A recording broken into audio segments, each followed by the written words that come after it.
In December 1900, the towering Flannan Isles lighthouse sat alone on a jagged rock in the Atlantic Ocean as a monstrous storm raged outside, lashing the glass lantern room with rain while the wind howled like a wounded animal.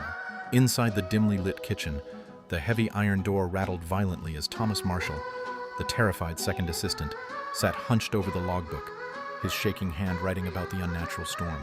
Noting that the stoic principal keeper James Ducat was quiet and the tough veteran seaman Donald MacArthur had been crying. Donald furiously denied crying, claiming he had only been praying for the first time in 10 years, just before a massive thud hit the stone tower, sending dust falling from the ceiling.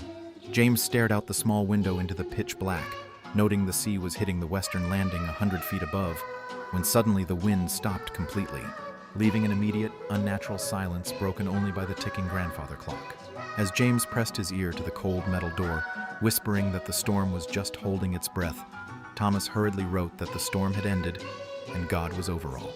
But then the grandfather clock stopped ticking and a thick, black shadow began creeping upward under the crack of the door against gravity. Donald grabbed a heavy iron poker, insisting they wait 3 days for the relief ship. But James pointed to the window, revealing the glass was completely blocked by something dark and textured pressing against the outside.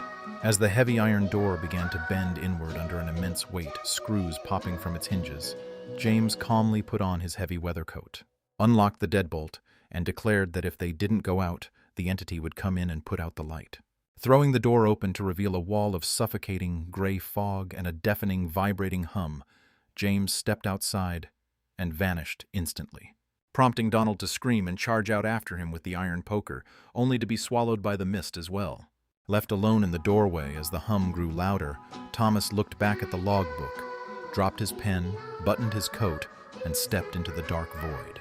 Just as the iron door slammed shut, the lock clicked into place, and the grandfather clock began ticking again.